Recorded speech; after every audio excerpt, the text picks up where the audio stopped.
Shalom saudara yang dikasihi Tuhan Yesus Kristus. Selamat malam, selamat berjumpa dalam renungan pada malam hari ini. Doa dan harapan saya saudara semua ada dalam keadaan yang baik, penuh sukacita, dan selalu berlimpah berkat Tuhan. Sebelum kita mendengarkan renungan firman Tuhan, mari kita berdoa.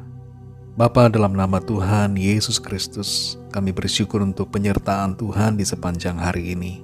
Tuhan sudah menolong kami dalam segala aktivitas kami pada hari ini.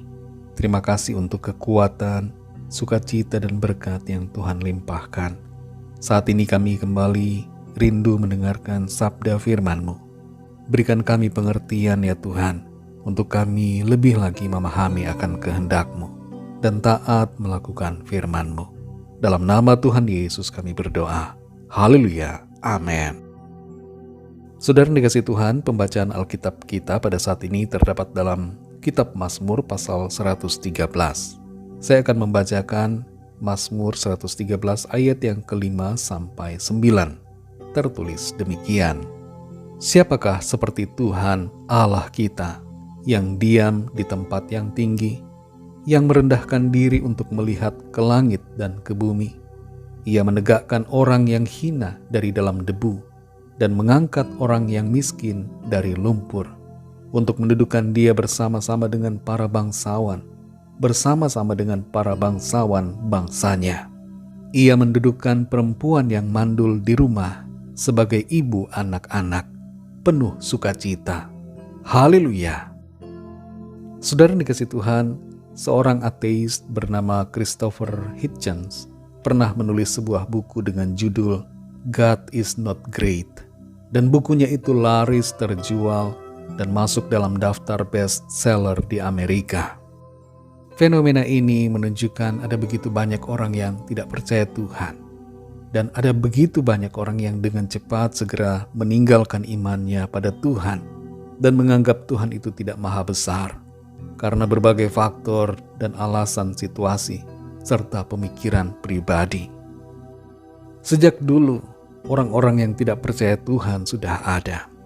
Kalau kita membaca kitab Kejadian pasal yang ke-6, di situ tertulis bagaimana orang-orang pada zaman itu hidup sesukanya sendiri, tanpa mempedulikan aturan-aturan yang Tuhan sudah berikan dalam hati mereka. Hanya Nuh saja yang mau taat dan dengar-dengaran, sehingga ia mendapatkan kasih karunia Tuhan. Mempercayai Tuhan adalah pilihan kita masing-masing.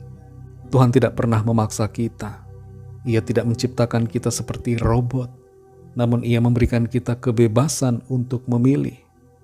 Tapi kita perlu sadari bahwa setiap pilihan kita mempunyai konsekuensi. Karena itu pilihlah untuk percaya pada Tuhan, yang konsekuensinya adalah anugerah hidup yang kekal.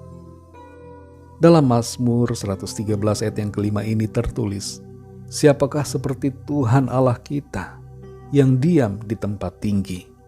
Kalimat dalam ayat ini menunjukkan tentang kebesaran Tuhan yang begitu luar biasa. Ia maha tinggi, maha agung. Dalam Mazmur 135 ayat 5 dikatakan, sesungguhnya aku tahu bahwa Tuhan itu maha besar. Kebesaran Tuhan mengatasi segala-galanya. Dan karena kemahabesarannya itu, Ia layak kita puji dan sembah. Bayangkan kalau kita sedang berada di lautan luas, atau di padang gurun yang sangat besar, atau di bawah langit malam berhiaskan bintang-bintang. Kita akan merasa diri kita begitu kecil dibandingkan dengan lautan luas, atau padang gurun, ataupun semesta langit yang begitu besar. Di hadapan Tuhan yang maha besar, kita pun akan merasakan hal yang seperti demikian. Kita akan sadar betapa kecilnya diri kita di hadapannya. Dari satu sisi ini saja, saudara, kita akan mendapatkan kesan bahwa Tuhan itu tidak terjangkau. Ia terlalu tinggi buat kita. Ia terlalu besar, terlalu agung, terlalu suci. Sementara kita terlalu kecil, penuh dosa, penuh ketidaklayakan. Tapi syukurlah ayat ini tidak berhenti di sini.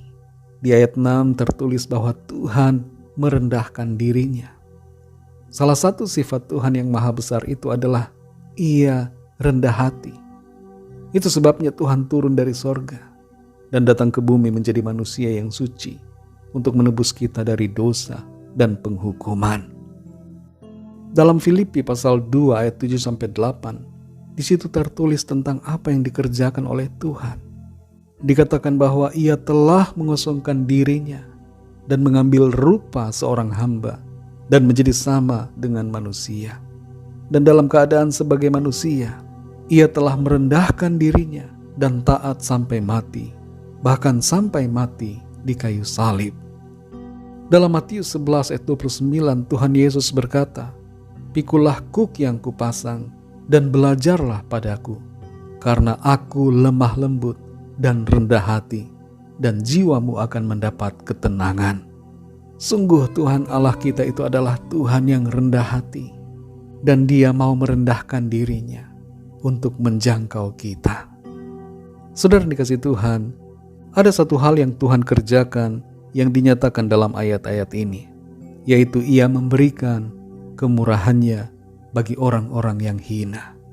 Ia mengangkat dan mendudukkan orang yang hina setara dengan para bangsawan. Dan Ia memberikan sukacita bagi yang mandul dengan mengaruniakan anak-anak, seperti yang telah dikerjakannya bagi Sarah di usia tuanya, dan membuat Sarah tertawa gembira. Kebenaran ini memberikan kita semua harapan bahwa Tuhan yang Maha Besar dan Tuhan yang rendah hati itu mau menolong kita, memberikan kemurahan dalam hidup kita. Kalau kita merasa diri kita tidak berdaya, dalam keadaan hina, dan dalam persoalan yang begitu sulit, sadarilah bahwa Tuhan yang Maha Besar dan yang rendah hati itu mau menolong saudara dan saya. Mari tetap percaya selalu dan berharap kepada Tuhan. Sekalipun di dunia ini ada begitu banyak situasi yang hendak mencoba merenggut iman kita, tetaplah teguhkan hati untuk percaya dengan sungguh. Tuhan yang Maha Besar itu mau menolong dan melimpahkan sukacita dalam hidup saudara dan saya. Mari kita berdoa. Bapa, dalam nama Tuhan Yesus Kristus, kami bersyukur karena berkat firman-Mu yang sudah kami dengar pada saat ini. Kami menyadari betapa besar Engkau ya Tuhan. Engkau Maha Tinggi, Maha Agung, Maha Suci, Maha Kudus. Engkau Maha Besar, tidak terjangkau oleh setiap kami. Namun dalam kerendahan hati-Mu, Engkau mau turun merendahkan diri. Engkau mau menjangkau kami, ciptaan-Mu. Engkau menghargai kami ya Tuhan. Dan Engkau mau mengangkat kami yang hina, serta melimpahkan kemurahan-Mu dalam kehidupan kami. Terima kasih untuk firman-Mu. Kami mau percaya selalu kepada-Mu ya Tuhan, dan mau berharap serta mengandalkan Engkau Tuhan. Terima kasih untuk firman-Mu, dan terima kasih untuk segala kemurahan Tuhan. Saat malam ini kembali kami mau tidur, berkati kami ya Tuhan dalam tidur kami. Lindungi kami dan berikan tidur yang nyenyak. Bangunkan kembali besok pagi dengan kekuatan baru dan tubuh yang sehat diberkati Tuhan. Kami bawa kepadamu setiap permohonan doa, agar Tuhan melawat setiap kami. Yang sakit Tuhan sembuhkan, yang sedang dalam masalah, persoalan keluarga, pekerjaan, masalah keuangan, dan berbagai masalah lainnya. Kami mohon campur tangan Tuhan, agar Tuhan mengerjakan pertolongan-Mu yang ajaib dalam kehidupan setiap kami. Kami percaya kami alami kemenangan, kami alami sukacita dan berkat Tuhan. Ampunilah kami ya Tuhan akan segala dosa dan kesalahan kami, seperti kami juga mengampuni orang yang bersalah kepada kami. Berkatilah bangsa kami Indonesia dan semua bangsa di dunia ini. Lawat dengan kasih dan rahmat-Mu, agar setiap orang dari segala bangsa percaya kepada Tuhan. Segala puji hormat bagi nama-Mu. Dalam nama-Mu yang kudus, nama Tuhan Yesus Kristus, kami sudah berdoa dan mengucap syukur.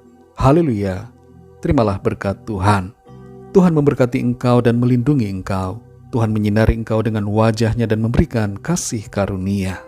Tuhan menghadapkan wajah-Nya kepadamu dan memberikan damai sejahtera. Berkat anugerah dari Bapa Surgawi, cinta kasih karunia dari Tuhan Yesus Kristus, dalam persekutuan dan penghiburan Roh Kudus, menyertai kita semua sekarang ini dan sampai selama-lamanya. Dalam berkat nama Tuhan Yesus Kristus. Haleluya, amin. Puji Tuhan, saudara yang dikasih Tuhan, saya percaya firman Tuhan menjadi berkat dan kekuatan buat saudara semua. Dan Roh Kudus akan menolong saudara untuk selalu teguh percaya kepada Tuhan yang Maha Besar, yang rendah hati dan penuh kemurahan. Tuhan Yesus memberkati saudara semua. Selamat malam, selamat beristirahat, dan sampai jumpa dalam renungan yang berikutnya. Haleluya.